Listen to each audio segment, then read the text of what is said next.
Many cultures around the world have their own creation stories. However, my interests lie within the realm of Hydaelyn, the world set for Final Fantasy XIV. Today I, Spirium Ionis, will read to you the creation story of Hydaelyn. I hope to be able to give my fellow Eorzeans the understanding of the gods. Now, the creation stories themselves, they were all taken from over the ages and kind of meshed together to compile one set myth. The scholar to have done this was Lufon of Charlayan. Now, as for those who understand Final Fantasy XIV, who've played it, who actually did some reading into the lore, the Charlayans were the scholars. That was the nation of scholars, ancient magic, and many of the characters that you meet in A Realm Reborn are from Charlayan. So that's a big mystery into Hydaelyn. And now that it's no longer existing, the right word choice for that, there is no more proof than what the scholars of that we can come up with our own. So I will be reading today the creation myth that Lufon had compiled into the definitive tale. Of course, this is, self-proclaimed, so he, claimed that this is the definitive tale. There could be pieces of this story that we're not receiving, and that would be kind of cool to kind of see if that ever actually sheds light. Now, my goal is to start out with reading the creation myth to you, and then from there dissecting it further to better understand what each of the passages represents and how it actually formed Hydaelyn. So without further ado, let's begin with the reading of the creation myth of Hydaelyn. In the beginning there was neither light nor darkness, only the whirl, and it was not until Elphick emerged thence in his nakedness did time take its first step forward. With him the keeper also carried weight, and with weight were the realms of land and firmament defined. Yet Elphick would not be alone over long, for soon from the whirl did another step forth. Her name was Nemea, and she was but a mewling babe who could do naught but weep, and soon her tears had created a vast lake. Elphick, seeking companionship in the empty realm of his creation, took the young goddess under his wing and cared for her as one would a daughter. As Nemea grew, however, so too did their love for one another, until it could no longer be contained, culminating in a divine coupling which resulted in the birth of two holy daughters, Azima the sun and Mefina the moon. And with their advent was day and night conceived. So did countless cycles of light and darkness pass before from the whirl once again did another step forth. Thaliac, bearer of wisdom and knowledge, looked up upon the silent and unchanging lake left by Nemea's tears, and coaxed from it a river to carry that water to the far corners of the realm. Azima, drawn to Thaliac's sagacity, professed her love to the new deity, and begot him two daughters, the first being Limelaine, who took the water created by her grandmother and expanded it into the world's seas. The second daughter was lonely Nafika, who, wanting for companionship, created her own playmates and thus brought life into the world. It was not until life had spread throughout the land and newly created seas that a new god appeared, though whence the others did not know, for the whirl lay dormant. His name was Oshan, and where he wandered did towering mountains rise from level plains. With the formation of these spires did cold winds flow from on high down to the warm seas and back up again, carrying life that was once reserved for land and water into the skies. Those winds did bring love into the heart of Limelaine, yet though she longed to be with Oshan, his wanderlust prevented the two from ever being joined over long, and lo did they never beget children of their own. This was a time of great creation, but also of great chaos. Ocean's mountains rose and fell at his whims. Thalic's rivers flowed hither and thither, and Limnaean seas ever expanded, swallowing entire swatches of land before the gods even knew they were gone. To bring order to this chaos, Nemea pried forth a mighty comet from the heavens and gave it life, directing it down to the world that it may destroy the excess her sons and daughters had wrought, while bringing harmony once again to the realm. And for many days and nights was the world calm, the gods content in the order which now reigned supreme. That is, until the world woke from its slumber and beckoned forth two final deities, Byrgat and his younger sister Halone. It was feared that the untamed and ambitious siblings might once again usher chaos onto the world. So to see that they were properly disciplined, Nemea quickly made them wards of Rulgar, the destroyer. A builder by nature, Byrgat resented his new stepfather, who could teach him only of destruction, choosing instead to spend most of his time in the tutelage of Thalic. The scholar bestowed upon his eager student the knowledge he would use to forge the tools and techniques of creation. Though more open to her new father's teachings, Halone too grew restless, longing to test her strength. An opportunity arose when Oshun invited the young goddess on one of his journeys. It was during these travels that Halone's ambitions slowly transformed into a lust for battle. While on the road, she would challenge every creature she met, honing her skill and methodically devising new techniques for healing. When Nafka, mother of the life, learned of Halone's wanton destruction of her creations, she was angered beyond words and swore revenge. But the fury ignored the matron's challenges, widening the rift between the two. Oshun, feeling responsible for this rift, devised a plan to calm Nafka. From within the mountains of his creation, Oshun summoned a fount of magma which spewed forth onto the land. Upon cooling, the magma took the form of the 12th and final god, the dual-aspected Naldal. With Naldal, Oshun had provided a god to oversee the souls of those who met their deaths and provide them with peace in the afterlife. Satisfied that her creations would no longer wander the void aimlessly, Nafka agreed to a truce with Halone. And with the advent of the 12th and final god was the pantheon complete.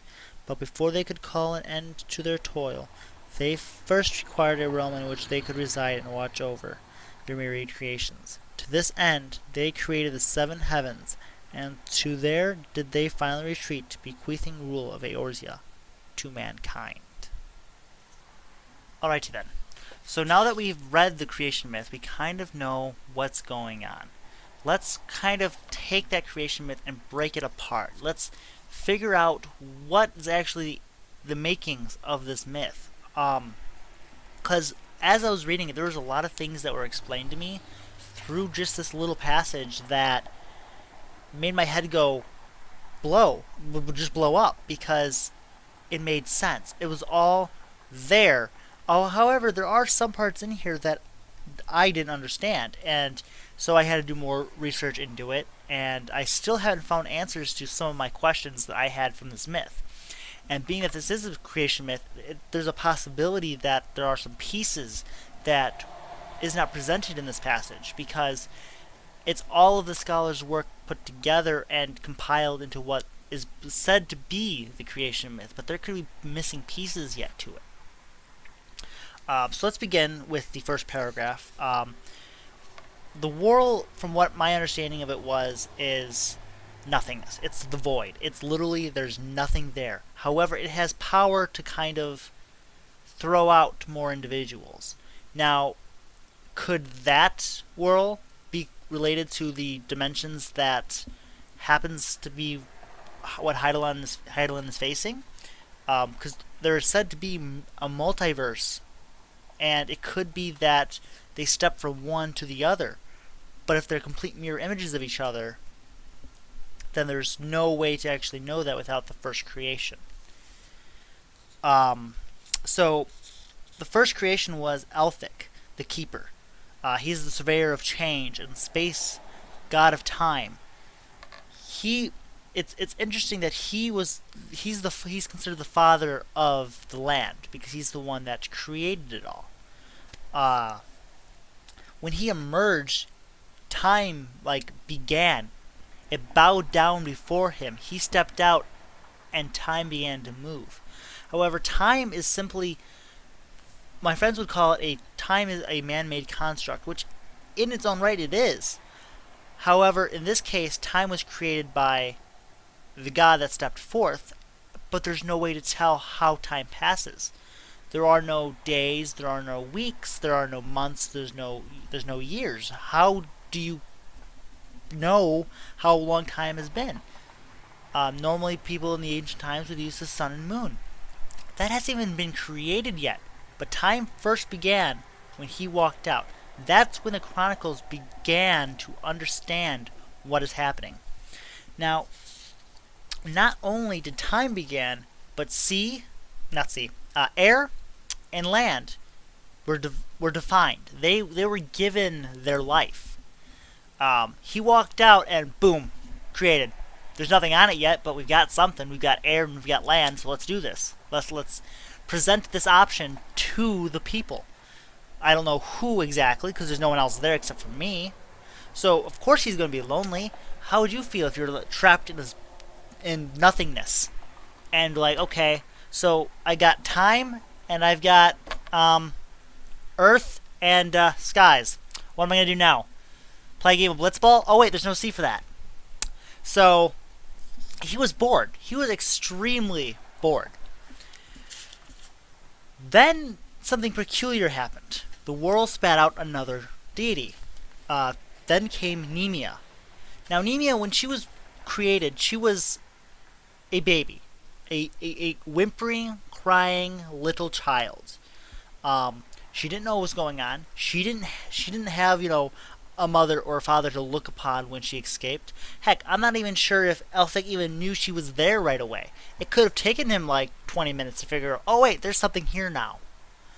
Who knows? But, I mean, Nemea came out and that's all she did was cry. And he needed someone. He needed something to do. And I think the world knew that. The world's like, okay, he's bored. He did nothing. He walked out and things happened. But that was it. There was nothing to actually give him his life merit or meaning.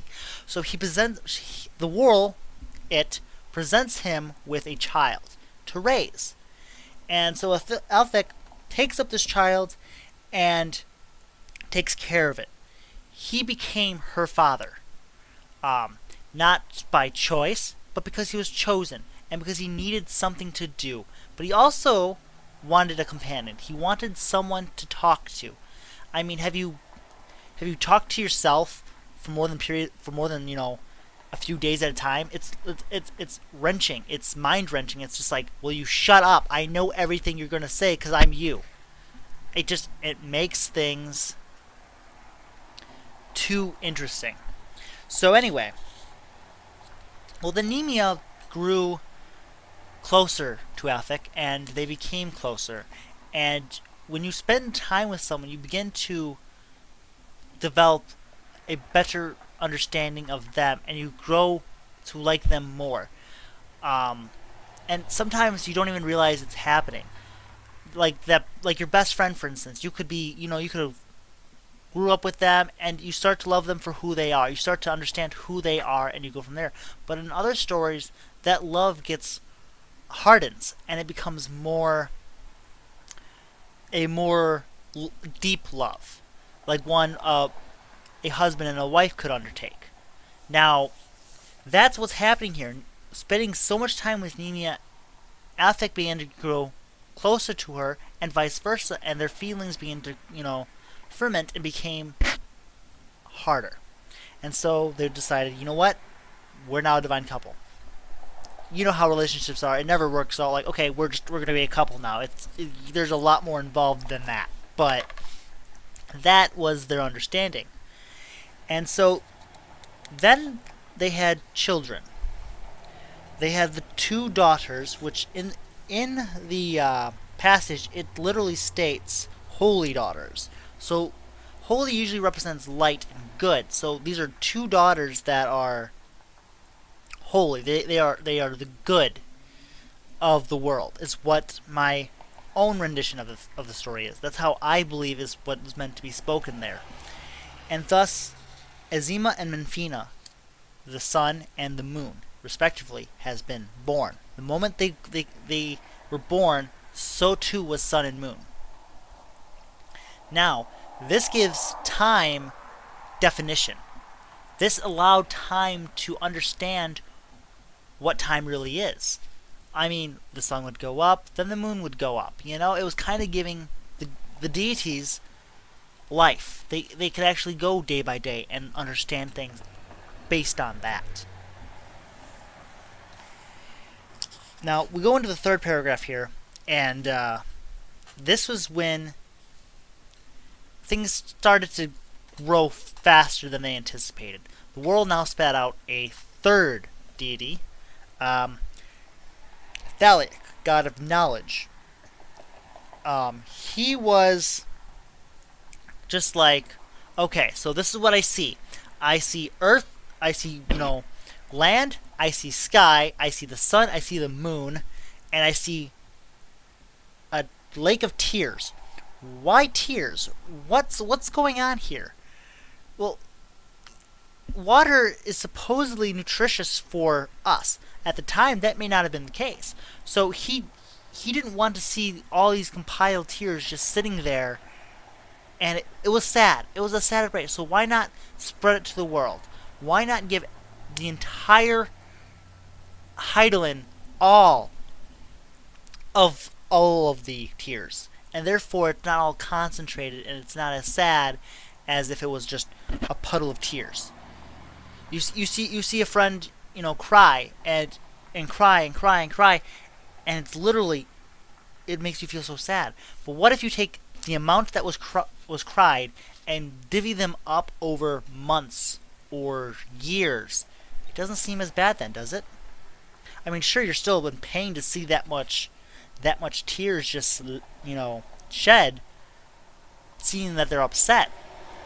But it's a lot less than if it was all just sitting there. So Thalic, took those tears and spread them and made rivers. That was how the rivers were formed. He needed to give those away. Now, from there, Azima was drawn to his knowledge, to his rightly powers. She was drawn just to him.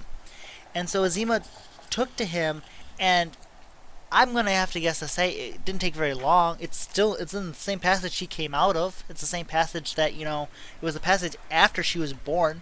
So I feel like this is like a teenage girl.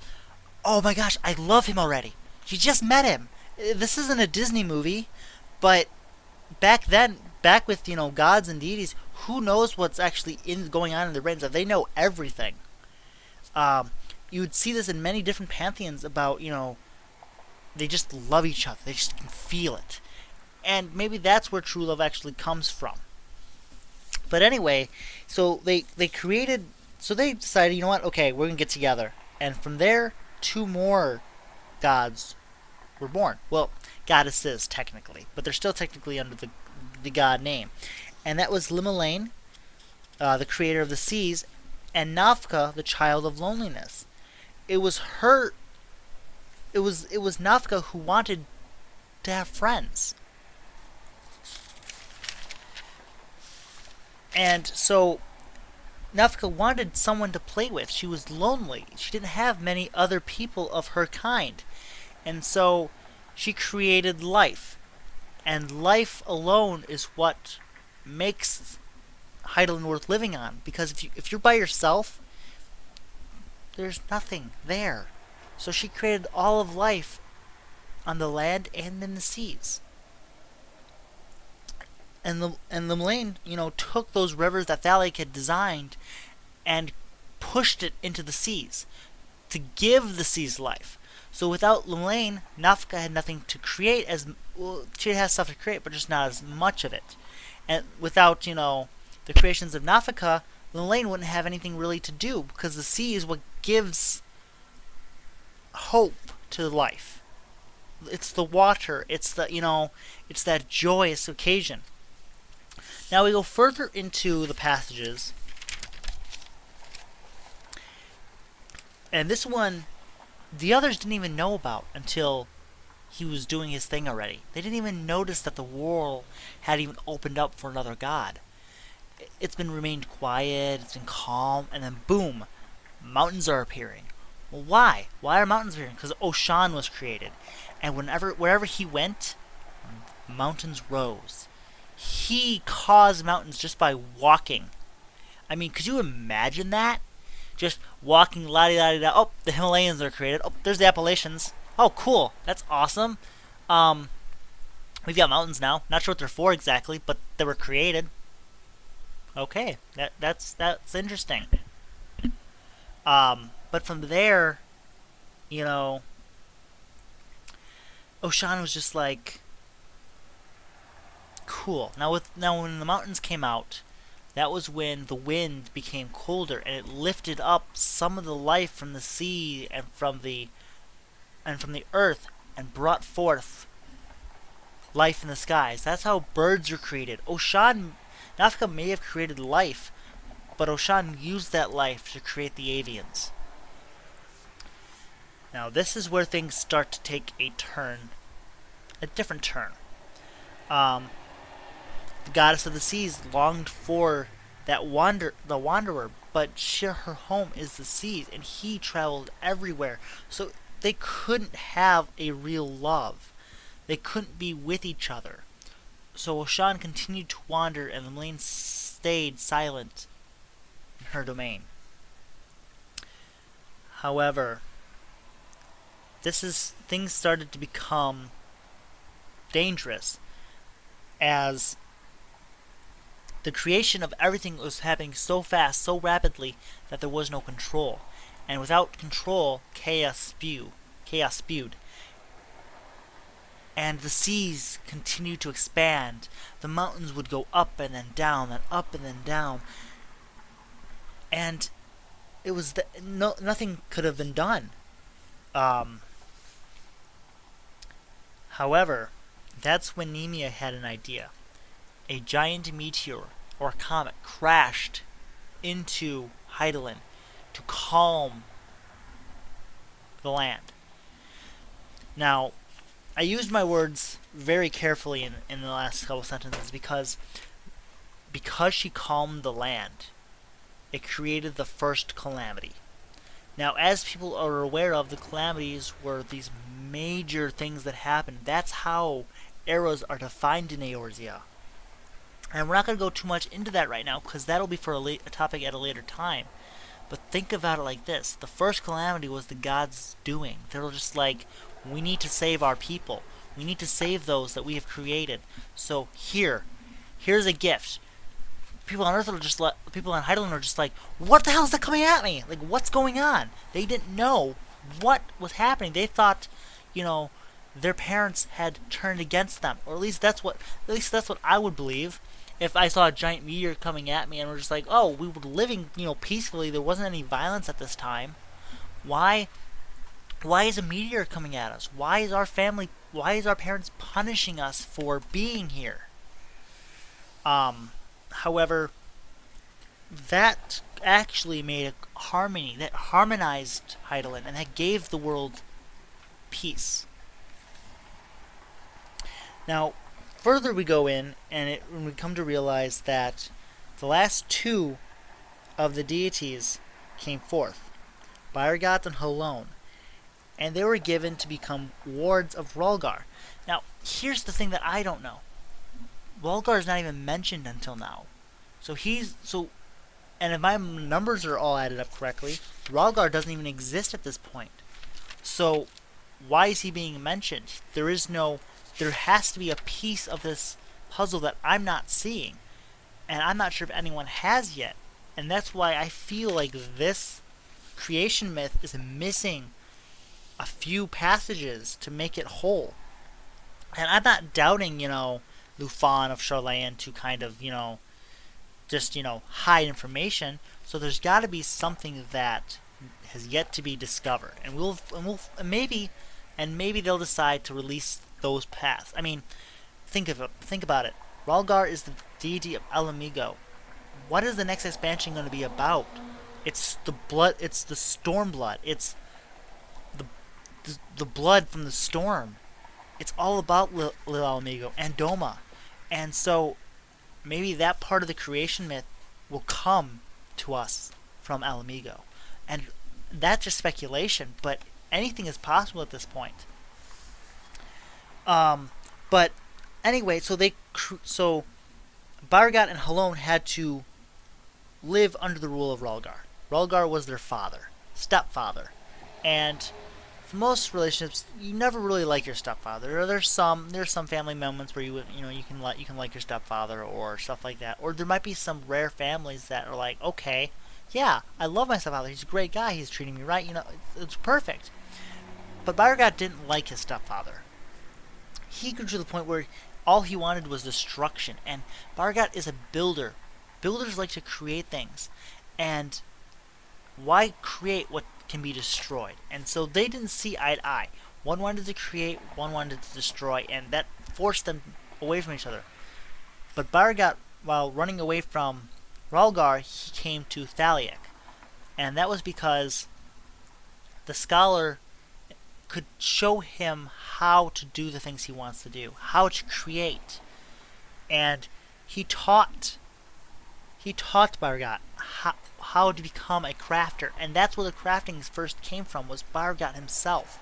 He is the deity of hand, and so Thaliak taught him as much as he possibly could, and Bargat was happy about it because it's something he was passionate about. Halone, on the other hand, she didn't know what was going on at first. She kind of just went with the tide and everything like that. But then Oshan invited her to come out on a journey with him. I guess she was bored or something, and he's like, "Hey, do you want to come with me? Do you want to see the world?" And Halone's like, "You know what? Let's do it. I want. She was ambitious, and so she did. Oshan did not expect Halone to become so enticed with battle from this journey, though, and so she wanted to learn everything she could about combat. She loved to fight. She challenged everybody and anybody, and mostly won. I mean, she didn't mostly win. She did win. I mean, have you ever tried fighting a god? They're not just gonna be like, "Oh, you know what, whatever." You're dead. If you actually have to fight life or death with a god, you're going to lose at this point. Especially if you're immortal. You don't have these powers that they had, and so they wept and went to the void. Like when they died, there was nowhere to go. So Nafika was angered by this. My creations, you're destroying what I've created. I can't tolerate this. And the other gods are looking upon this and like, oh my gosh, there could be a war happening. What side would you choose? And so Nafika was outraged. Oshan didn't want this to happen. Oshan was like, "Oh no, we're not doing this. We're not going to have a blood feud. This is my fault. I'll take responsibility." And thus created the final deity. He created Nalthal, and Nafika was okay with that because Nalthal, gave the afterlife rest, gave the people who died, not only to Halone, but of natural causes, or during the meteor or something, a place to live. Accidents happen, and now they have a place to live when they die. They can become whoever they want in this afterlife.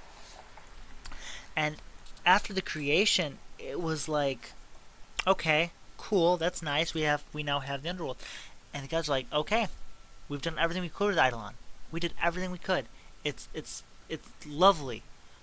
Let us watch our creations at work. Let us see what happens now. And so they created the heavens. And they rested upon those heavens to watch over all Hydaelyn. And with that is the creation myth. Now, it's possible that there's more that we are not seeing here, as I've explained many times in this story.